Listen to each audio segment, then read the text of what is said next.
program that we hold every Monday, almost every Monday at noon Pacific time. All of our recordings, slides, and exercises are archived in the members area on my website, and all of these recordings are available on my YouTube channel at youtube.com/user/Paul Hoyt. The reasons I do these is because I know being a successful business owner can be a great experience, but it really is tough. You need to have the education, the training, the tools, and the team in order to be successful. And I want you to get to know me, because when you get to know me, you'll know that I really do care about you. I want you to succeed in every area of your life, whatever that means to you. I want you to find the greatness, the happiness, the divinity within yourself, and then remember it, embrace it, and live it every day as I try to do. My passion is to increase the survival rate, accelerate the growth rate, and reduce the struggle rate of businesses in America. And my vision is to help millions of CEOs and entrepreneurs accelerate their business growth and enjoy greater harmony and balance in their lives. As my friend Stephanie said this morning, it's really to help them grow and thrive and blast past survive. I really liked that. And you can help me out by passing the word. If you know any other business owners that you think might gain value from our office hours presentations, please pass the word. You know, I've got tons of free material out there to support them in their journey, and then a wide portfolio of valuable products and services that can help them out as well.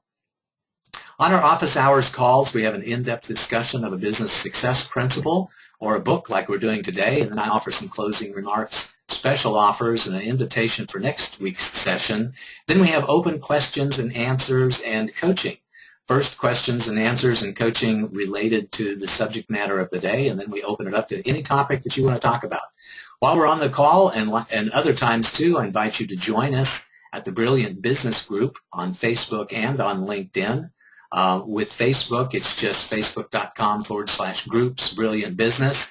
And for LinkedIn, it's a little bit more difficult because they have a longer URL. We created a special little bit.ly protocol or URL. It's http://bit.ly/Brilliant Business Group.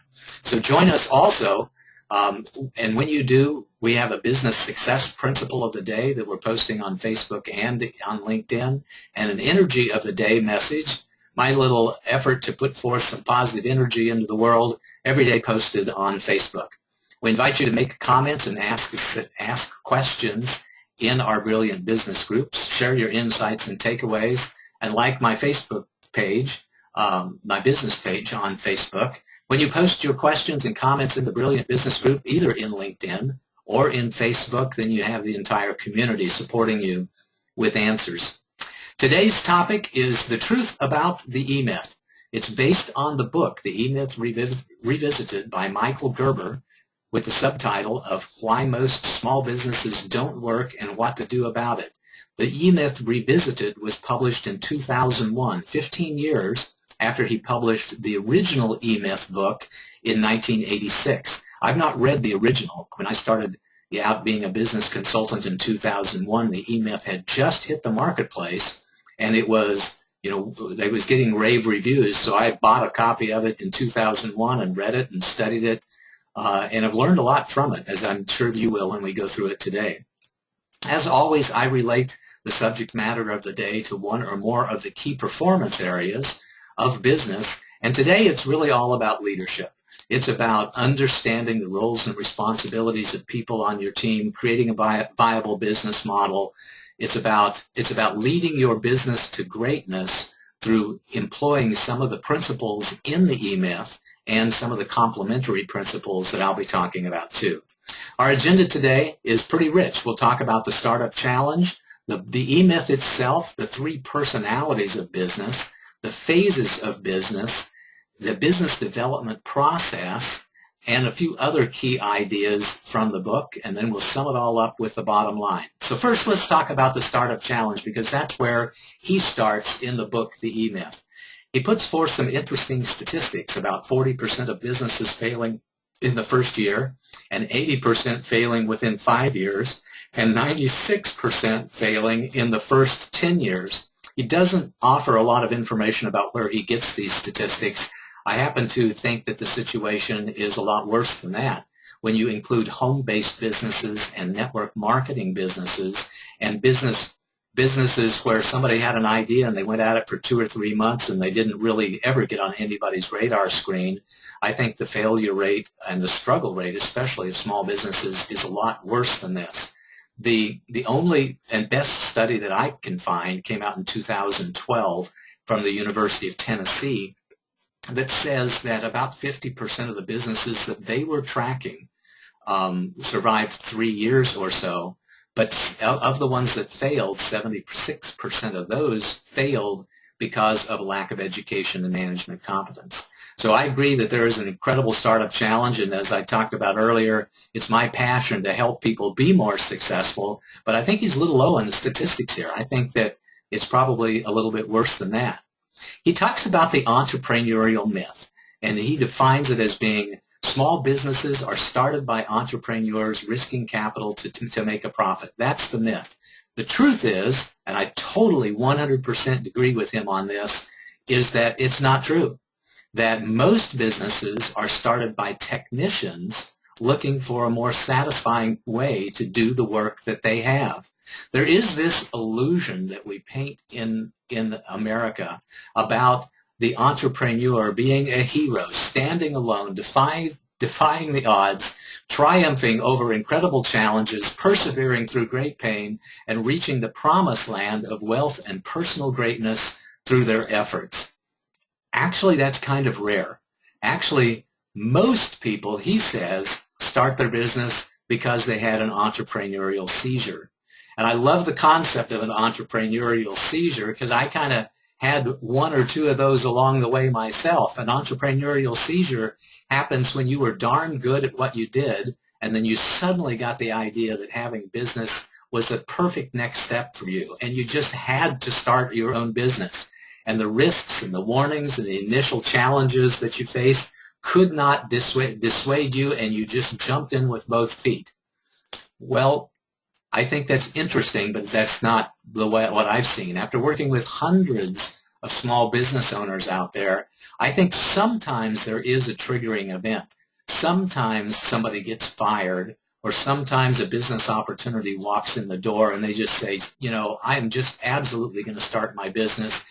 And they make the commitment all at once, but that's not my experience for most people. I think most people don't decide all at once. Most people think about it a long time. In fact, most people, I think, have been thinking about having their own business for years before they begin to dip their toes in the water, and they don't just dive in on day one. Again, sometimes that does happen, but most people think about it for a while before they jump in, and then before they know it, they're already heavily invested in their business, and then they get addicted to their business. So it wasn't the seizure that caused them to jump into business and stay in the business in the first place. Instead, it was an idea that was planted in the back of their mind, a seed that germinated over time, and then they started, and then they invested more, and then they invested more, and before you know it, they got addicted into their business, and they found it very difficult to stop. So what's so addicting about business? Why does that happen? First of all, there's a tremendous thrill of being the boss, of calling your own shots and doing your own thing. In fact, the 3 biggest reasons why people start a business is they want to be their own boss, they want to do their own thing, and they want to have a chance at massive wealth. And when you're in business for yourself and you get to decide what your logo is, and you get to decide what your company name is, and you get to decide, you know, what you're doing in every different phase of business, it can be very addicting, especially if you were in corporate America and you didn't have a lot of control and you didn't have a lot of responsibility. To find that all of a sudden you're the boss, man, that is a thrilling experience. There are endless learning opportunities in business, and I don't know about you, but one of the reasons why I really enjoy business is I learn something every day. As you can tell from the 61 office hours presentation, I learned a lot over the last 50 years in business, and certainly a tremendous amount in the last 13 years as a business consultant. And with every one of those endless learning opportunities comes this feeling of empowerment, comes this feeling of success is just a little bit closer because I learned something valuable today.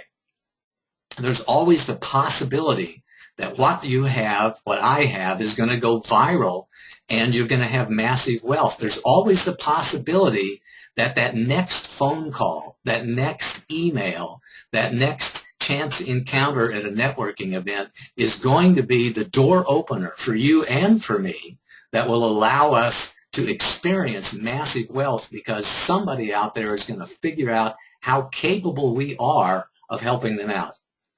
Along the way, there's random positive feedback. Somebody loves your product or service. Somebody buys your book. Somebody loves your website. Somebody loves what you have to say.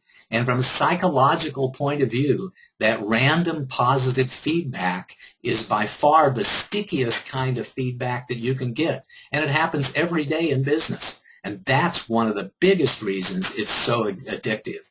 There's always the message that you're always 3 feet from gold, and that if you persevere and if you don't give up, that you are destined to succeed. I think that's a message that's sent, very powerfully by many, many people. And then finally, the reason why I think that a lot of people go after it and stay after it for a long time is pride. You don't want to have all your money, all your time, all your friendships and relationships invested in a business and then just give up without giving it an incredible, massive effort.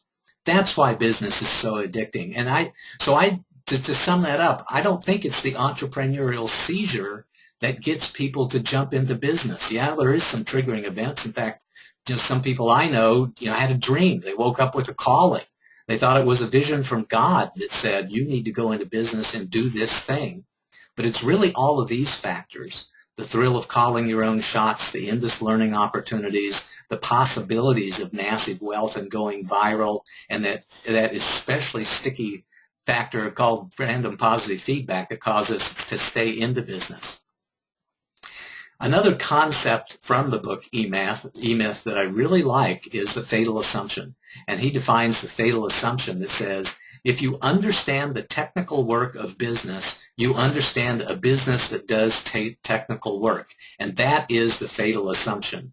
The fatal assumption is that being great at what you do is enough. And I could not agree with him more on this. In fact, I wrote my first book, The Foundation Factor, defining these 7 key performance areas of business with the primary message that it's not good enough to be good at service and delivery or just 1 or 2 or 3 of these areas, that you have to be competent in all of these areas of business in order to survive.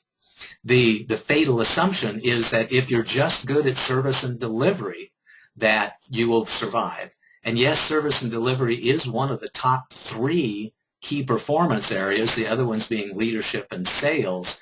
But in truth, my truth is that you have to be competent, you have to be good in all of the key performance areas of business in order to survive in business. So I agree 100% with his fatal assumption clause, is that it's usually the technician who says, I'm really good at what I do, and because I am so good at what I do, I know I'll be successful in business. And they never get the message that being really good at what you do is, I think at best, 30 or 40% of the challenge of being a successful business owner. In the E-Myth, he talks about the 3 personalities of business that he defines as being the entrepreneur, the manager, and the technician, of being the different 3 personalities that he sees in most businesses. The entrepreneur is the visionary who lives in the future, who's a very innovative and creative fellow or gal, and craves control of the business. And that's the entrepreneurial mindset that he says is so important in business. He also says there may be a manager's mindset, where the manager is very pragmatic, less creative, that lives in the past as a planner and an organizer and clings to the status quo and craves order in their life. The third personality type is the technician. This is the person who does the work, who is the doer, who likes to tinker, who lives in the present moment and is happy to be working on one thing at a time and takes great pride in knowing how to do what it is that he or she knows what to do. And the goal then, as he sets forth in the E-Myth, which I really like, is to understand the strengths and weaknesses of each one of the personality types and to have all of them on your team, or at least to embody all of those in yourself at one point in time or the other. But as it turns out, there are other systems out there that define the different personality styles of business other than the entrepreneur, the manager, and the technician. One of my favorite is Bill Steerley's thinking process. He's a gentleman that I love working with from the CEO space community, and he defines 4 different thinking processes: the visionary, the connector, the analyst, and the implementer, where the visionary is analogous to the entrepreneur from Mr. Gerber's book. The connector is someone who's focused on relationships. The analyst is someone who likes to plan, and the implementer is someone who just likes to do. So he defines these 4 different thinking styles. There's also a DISC profile that you may have heard about, where they define the 4 different dominant personality styles as the D stands for dominant, the I stands for influential, the S stands for steady, and the C stands for compliant. And there's lots of DISC profile tests online that you can take for free that will tell you what your dominant profile is along the way that the DISC talks about. And my favorite one, I believe, is the one from Nail It, Then Scale It. That he talks about the hacker, the huckster, and the hopeful. And I did an office hours presentation on Nail It and Scale It, some number of months ago. I really liked what this gentleman had to say who wrote the book, because he was a very experienced venture capitalist, and he said what's really necessary in business in order for the business to succeed is that you have to have all 3 of these powerful personalities on your team: the hacker, the huckster, and the hopeful, which is the technician, the salesperson, and the visionary.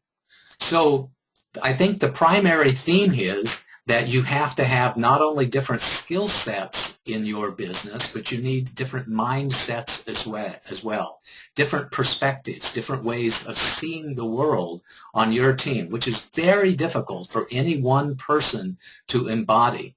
As Mr. Steerley says, he occasionally finds successful CEOs who have a very balanced personality thinking process, that some of the times they think as a visionary, some of the times they think as a connector, some of the times they think as an analyst, and some of the times they think as an implementer. And most successful entrepreneurs have a balance amongst all of those. And the weakest area typically for somebody who wants to start their own business is the implementer. They really enjoy being the creator and being the connector and maybe even being the analyst. But most entrepreneurs are weakest in the area of implementing and actually getting the job done. More on that later. Mr. Gerber, in a book, The E-Myth, talks about different phases of business: the infancy phase, the adolescent phase, and the maturity phase, and makes the point that what you do in your business varies depending on where you are in the stages of growth of your business. There are other ways of looking at the stages of growth of the business. If you're developing a product, typically you have the concept phase, the early revenue stage, the expansion phase, the maintenance phase, and, the maintenance phase and the exit phase. But there's other ways of looking at that too. The way that I like to look at it is the startup phase, the moderate growth phase of business. This is where you're growing just a little bit each year and you're reasonably content with the revenues and profits that you have. You're growing only because you know that in order to stay still, you really do have to grow, because you can't really tread water in business. If you do, you'll just move downstream. The rapid growth area of business or phase of growth of business, the turnaround phase of business, and the exit phase of business. I prefer to take a look at businesses in one of these 5 different categories. You're either starting up, or you've reached financial stability and you're now focused on moderate growth, or you're in a tornado and you're experiencing rapid growth for yourself, or you're in turnaround mode where things are just not going nearly as well as they used to, or you're focusing on making an exit of your business. In the book, The E-Myth, he talks about the business development process, and he has a multi-step process of determining the primary aim, then the strategic objective, then deciding the organizational strategy, the management strategy, the people strategy, the marketing strategy, and the system strategy. I'll go through each one of these for really quickly so you'll understand a little bit more about what he talks about in his business development process. In the primary aim phase of development is where you develop and define your vision, your values, and your dreams. You paint the picture of what you want your future to look like and what you wish to do and what you wish to have and what you want to be. In the strategic objective phase of business development, you take that vision, that dream, and you translate it into SMART goals and find ways to measure your progress along the ways. Typical ways would be revenues, profits, number of customers, number of employees, number of locations, etc. In the next step in business development, we define our organizational strategy, the organizational chart, the operations manual, that should include all of the different work functions, and then move into our management strategy, which is optimized for capable managers, not necessarily superstars, because we want to create a scalable business where automation is the goal. And then we jump into our people strategy, figuring out how we're going to communicate with the people, who we want on the team, and what the skill sets are for them to be on the team, what sort of company culture we want to put in place, our hiring, promoting, and evaluation process, and then move into the marketing strategy, where we seek to satisfy the customer's unconscious mind, which, by the way, I think is tremendously valuable recommendation there, great input. In other words, we focus on the emotional needs of our customers and the demographics and the psychographics of our customers, and then finally, we jump into the hard systems, the actual system strategy, where we focus on physical things, and soft systems, where we focus on ideas and processes. And the third system is the information systems, the interaction between the hard and the soft systems. That's an interesting business development process, but it's not my favorite process. My favorite process is a process that's far more customer-driven, where you start out the same with the primary aim and the vision of the company so that it meets the needs of the investors and the owners of the company. But the very next thing you do is to focus on the value that you're bringing to your customer. Understand the emotional needs of your customer and the physical needs of your customer, what your products and services are doing to help them accomplish what they want to accomplish, and focus on that and define that, and everything else is focused on meeting the value needs of your customer. You develop your sales and marketing strategy to understand how you're going to communicate the value that you bring to your customer and how you're going to reach your customer and reach agreement with your customer. And then you focus on your delivery strategy. As I often say, selling and delivering are the two most important things in business, but that's after you've decided how you're going to help your customer and after you've decided what your primary aim of business is. And then you move into the infrastructure strategy, which I use to sum up most of the things that he has there with the system strategy, the management strategy, etc. And once you decide how you're going to deliver the value to your clients, then you develop your people strategy. What roles and what responsibilities you have for each one of the positions that are in your business, and how you're going to communicate amongst the people, whether you're going to have a central location or a virtual business, and whether or not, and how you're going to compensate the people on your team, etc. So that's by far the customer-driven process to me is a more favorite process than the process that he defines in the book, the business development process that he defines in the book, the E-Myth. He does have several other key ideas there. One of them is to focus on repeatable, sustainable systems, which I really like. He talks about thinking about your business as if it were a franchise, even if you only intend to have a single location. One of the things that franchises do is they develop repeatable systems, they develop training manuals and operations manuals with the intention that they're going to duplicate and replicate and scale the business through opening up different locations of the business. What's really good about this is that you focus on the repeatable processes, which will allow you to delegate a lot of the key responsibilities in the business to other people on your team. And as he loves to say, which is one of my favorite quotes from the book, work on the business, not just in the business. Work on creating a business that has asset value to it. It's not just a job.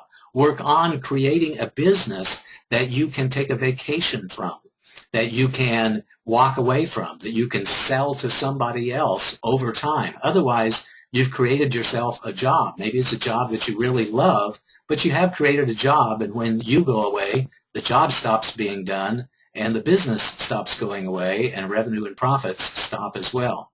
So those are some really good key ideas from the E-Myth as well. So here's the bottom line. Most new owners in business are very ill prepared. Even if they didn't have an entrepreneurial seizure, even if they thought about it for a long time before they dipped their toes into the water and then jumped in the business, my experience is that most new business owners are still very ill prepared. They still believe in their heart at some level that the work of the technician is the work of the business, but that's not true. The work of the technician is not the work of the business. It takes other skill sets and mindsets to be successful. As I said earlier, the work of the technician may be only 30 or 40% of the work of the business. You have to figure out the other 60 and 70% on your own and find a way to get that job done too. And the bottom line is also to have a process that defines the jobs that need to be done. And again, my favorite quote from the book at all times is to work on the business, not just in the business. So that's our report and our comments on the book, The E-Myth. We talked about the Startup Challenge. We talked about the E-Myth itself and entrepreneurial seizures. We talked about personalities of business, in his case 3, and in other cases many times 4 or more different types of personalities in business. We talked about the phases of business, his business development process, and my more favorite customer-driven process, some other key ideas he has, and the bottom line. So here's what I want you to do. For your homework, for your exercises, I want you to complete a gap analysis to identify the missing skill sets and mindsets that you have in your business. Do you have the hacker, the huckster, and the hopeful, or are you just a technician trying to figure out how to do marketing and sales, trying to figure out how to do leadership, trying to figure out how to do financial management? Understand the gaps that you have in your skill sets and mindset, and then you can build a team to close those gaps. Focus on the systems that you have and repeatable processes to free yourself up to doing the things that you really like to do, to free yourself up to take a vacation every once in a while, to free yourself up to build a business that has an asset value that you can sell and retire from at some point in time. And as always, get coaching and support to accelerate your growth and progress along the way. We're going to open up the call for questions and answers in just a minute, where we encourage you to have comments and questions on the topic of the day or any other issues that you might have. And tell me what your biggest takeaways are and what insights you gain from this presentation. And tell me what you're going to focus on too, what your commitments are. As you know, that my distinctions are that I really want to focus on the whole person. I want you to get the support that you want, you need, you can use, and you can afford. I want you to learn to swim before you jump into the deep end. And if you've already jumped into the deep end, well, then I want you to learn to swim just as quickly as possible. I believe that belief and persistence alone are necessary, but they're not sufficient, that you also need viable business model and you need a lot of support in your business. And because of that, we offer support services in the area of education, training, consulting, and coaching, and our new growth management services, which are do it with you services. So we offer to teach you through our education, training, and coaching, and advising and mentoring programs. We do it with you with our advising and mentoring, our consulting programs, and our growth management services. And in some cases, we will do it for you and actually do sales for you, or do project management for you, or do other things for you, and be an operational part of your team. If you haven't done so already, I encourage you to take advantage of our Business Growth Acceleration Kit at paulhoyt.com/CEO bonus, where you get a program I created called The 5 Choices of Winning CEOs, an article on the 10 things that you ought to know about raising capital, some samples of my inspirational work, a free business clarity session, and there's always a surprise bonus or two. And I encourage you to purchase my CEO training program at beyondbusinesssurvival.com.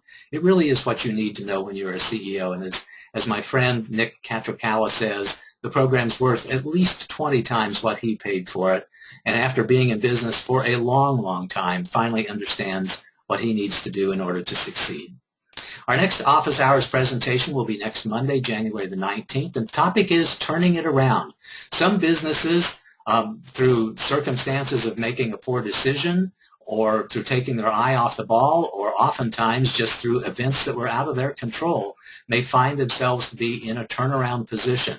I hope that your business is not in that position. I hope that you never get there. But the truth is that most businesses go through cycles, up cycles and down cycles. So next week we'll be talking about how to turn it around if you find yourself to be in a turnaround position. In the meantime, you can go to paulssurvey.com and make suggestions about what other topics that you'd like to see me address, and do your homework. And with that, we're going to open it up for questions and answers and any free coaching that you would like to get for the balance of our call today. I'd like for you to share your issues that you have, your insights and your takeaways. And as always, you can reach out and share ideas for new office hours presentations at paulssurvey.com, or contact me at paul@paulhoyt.com, or text me or call me at the telephone number on your screen, 415-997-8001. And if you want to, you can go to schedulepaul.com and pick a time for us to chat for 15 or 30 minutes. I would really enjoy that. And with that, I'm going to invite Stephanie to share to see if we have any questions out there from today's call. Stephanie, do we have any questions here? We absolutely do. You know, I was listening to you for this presentation, and truly, this is one of the most amazing books that there is when you're looking at your operational pieces. I think that you said some really powerful things, and I'm urging everyone to listen through this presentation at least twice, if not more than that, and take a look at ways that you can start scaling your business. I think as entrepreneurs and CEOs, we take on so much that we think that we have to do it all on our own, and this book really gives you a different perspective of how to scale and take some of the processes in your business and automate them and take them off your shoulders. Anyway. Thank you for that. First question, are you ready? Oh, yeah. I am. I learned so much from this book, I'll tell you. Let's see. How do we convince technicians that there is a lot to learn?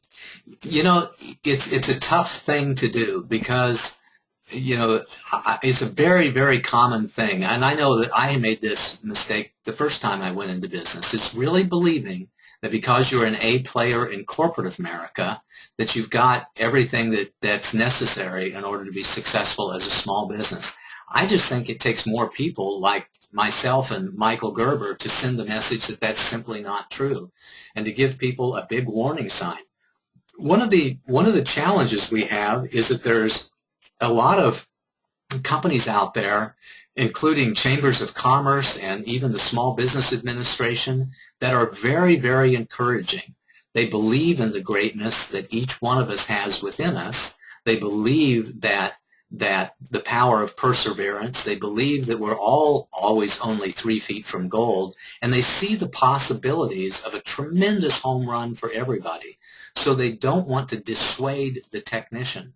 In some cases, they even have either a known or a subconscious, unknown personal agenda to encourage somebody to jump into business. So if you go to a chamber of commerce, for example, and say, hey, I'm thinking about starting a business, most likely they're going to tell you to go for it and join the chamber. And they've at least got a personal agenda going on for them about selling that $400 chamber membership. If you go to a business consultant or coach and you say, hey, I'm thinking about going into business, most likely they're going to say, go for it, and here's my $10,000, my $15,000 coaching package that you absolutely need. If you go to, you know, one of a motivational organization, and I don't want to name names here, but many of them, you go and sign up for them, and they'll tell you that anybody can do this, you can do it, you have greatness within you, we really believe in it, and the way that you can demonstrate a commitment to yourself to fulfill the greatness that you have within yourself is to write us a check for $30,000. So there are a lot of people out there who will encourage you to jump into business and not even really tell you what you need to know and what I think that you need to know about business. They don't send the message of the key performance areas and the necessity to be competent in all of the other areas of business. And I don't think that they're really trying to hurt people at all. I just think that they're not telling the same truth that I see out there. So my encouragement is you to ask the advice of many, many different people, and ask the advice of people who don't have some sort of vested interest in you buying their products and services to help you on that journey. Ask other people, ask experienced entrepreneurs what it takes to go into business, and find somebody on your team, a business advisor, who really does care about your success a lot more than they care about selling you a product or a service. I think that's the key thing, is we send the message to technicians everywhere that yes, you can do it, but before you do it, you need to go back to school. There are lots of things that you need to learn, lots of people that you need to get on your team, etc., and that's the way that we improve the survival rate of businesses in America. A little long-winded answer, but I enjoyed it. I hope you did too. Any other questions, Stephanie? Yes. Shoot, you shared a lot of conflicting systems. How do I shift through them all and make the right choice for me? Good. Yeah, you know, that's one of the challenges of starting and growing a business, is that every business consultant coach, myself, Michael Gerber, other people that you run across, we all have our different ways of helping you. We all have our different ways of classifying the functions and departments of business. We have our different ways of saying, here's what your business development process should be. Here is the sequence that you can have to be successful in business. We all have our different ways of helping people out. So my best advice to you is to check out 2 or 3 people. Just don't go with the first person that you see. Talk to them about their approach for helping people be successful in business. As always, talk to their references, people who have worked with them. Ask about their success stories, and then follow your Sherpa up the mountain, which means that once you hire a guide and you're confident that that guide can lead you to the crest of the mountain, then follow what they have to say and do what they have to say. As I like to say, the success in business is about 1% having a good idea, 2% having a plan, and 97% doing the work day after day after day after day. So all of these systems are about developing a good plan and a good approach to actually doing the work.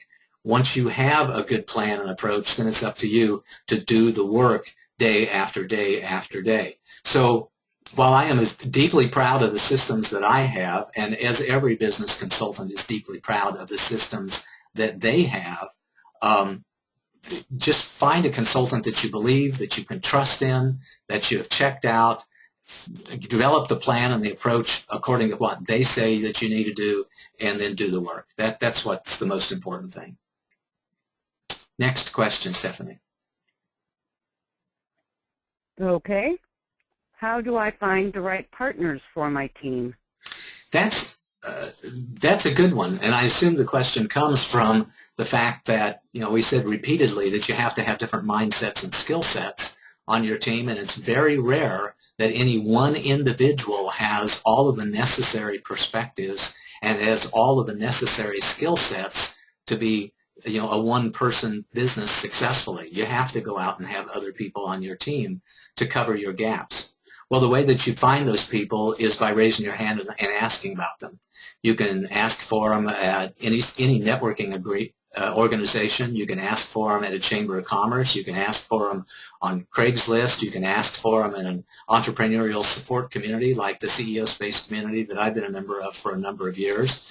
And once you figure out that you do need to have other people on your team, then you just raise up your hand and you ask the people around you, do you know somebody who's a great salesperson who might be able to join my team? Do you know somebody who's a great marketing person who may be able to join my team? And you check them out, you get all of your options, you find out the people that you resonate with and connect with the most, and then bring them onto your team so that you can get the job done. And again, it's the hacker, the huckster, and the hopeful that I think is the most important 3 skill sets that you can have on your team in business. Next question, Stephanie. Okay. What about, well, this one I think comes from this other one. What about the MLMs? Aren't they a lot easier? MLMs are a lot easier from one perspective, from the perspective that whenever you join a multi-level marketing organization, your primary job is sales and leadership, just those 2. Most of the times you're selling a product or sometimes a service that will be delivered by somebody else. So the marketing work, the product development work, a lot of the operations work, and in many cases the delivery of the product and service is all handled by somebody else. You may only have to be competent in 2 of the 7 key performance areas, and that is sales and leadership. So it's selling in terms of selling the product and services, and it's leadership in terms of building your downline and building the team around you and motivating that team and keeping them aligned and on track. You know, its success in multi-level marketing depends on your ability to be a powerful influencer. And I've got clients who are excellent at multi-level marketing, and they've done really, really well at that. And yes, it is a simpler business if you're really good at sales. Since there's only 2 of the 7 key performance areas that are really necessary in most multi-level marketing organizations, sales and leadership, almost by definition, you have to be great at sales and leadership in order to be successful in your multi-level marketing organization. So if you're a technician, you know, if you're a clerk or a computer programmer or an accountant or a paralegal and you're working in corporate America, and you see the opportunity to join a multi-level marketing enterprise, understand that the skills that you have that enabled you to be successful in corporate America have little to nothing to do with the skills necessary to be successful in a multi-level marketing, direct marketing, network marketing organization. But if you find yourself to be a consummate sales professional, and you're really good at motivating and inspiring other people, and you're really focused and willing to put forth a tremendous amount of effort, a multi-level marketing company, you know, might be the right thing for you. If you choose to do that, by the way, just a little of unsolicited counsel or advice for you is to find a multi-level marketing organization that has a product that isn't sold to everybody. Because if it's sold to everybody, like the potions and lotions and pills and the Amway products and all of those out there, not to disparage any one particular company, but if you have a product that is sold by everybody and can be enjoyed by everybody, then everybody is your prospect. And with everybody being your prospect, it can mean quickly that every person that you see, every conversation that you have is focused around their ability to make a lot of money by signing up under you. So I think a way to salvage your relationships and to have a fairly normal life is to join a multi-level marketing organization that is not something that is used by everybody. For example, I have a client that has a multi-level marketing organization that's focused around real estate investing. Well, not everybody is focused on real estate investing, so you know, if you're not, then you're not a prospect. He doesn't see you as a prospect. He sees you as a potential friend or a business colleague or just like everybody else in the world. One of the guys I was talking with last week who is a professional at helping multi-level marketing organizations build their training infrastructure, kids about that everybody in the multi-level marketing organization is in the NFL, and the NFL stands for No Friends Left. And the reason you kid about that is because if you see everybody as a prospect and you really don't understand why some people don't want to be a member of your downline, pretty quickly you're going to jump into the mode of trying to persuade everybody that you know and everybody that you see to jump in and help you be successful by taking advantage of the business opportunity. And that can become a challenge to your personal relationships over time. So I'll sum that up. I think multi-level marketing can be very viable. I encourage you to pick one that has a product or service that's not wanted by everybody and to focus on the 2 most important key performance areas, when it comes to an MLM, and that is sales and leadership. Being good as a technician at service delivery, being good at marketing, being good at product development, being good at financial management, being good at project management and operations management don't mean very much at all when you're in a multi-level marketing scenario. So I hope that was helpful to you. Next question, Stephanie. That's all that I see. All right. Well, if I'll give it just another minute or two. If any of the people who are still on the call have another question, I'll jump back in and talk a little bit more about the E-Myth for just a second, and just with a few closing comments. And that is, it really is a phenomenal book. I think he does a great job, a fantastic job at identifying the fatal assumption for so many business owners out there. And that is, I'm a technician, I'm great at what I do, therefore I will be great at having my own business. I think that there are other ways to expand what he has to say into understanding what the real job of being a business person is. And I think that his focus on the entrepreneurial seizure is a little bit overboard, because that's not my experience in working with other people. I think the more compelling insight is that how addicting being in business can be, the thrill of being your own boss, the thrill of being creative, and the addicting properties of random positive feedback. I don't see any other questions coming in. So with that, we'll make that our final closing remarks. I wish you all a fantastic 2015. And until we meet again, have a most marvelous and prosperous day. Bye-bye.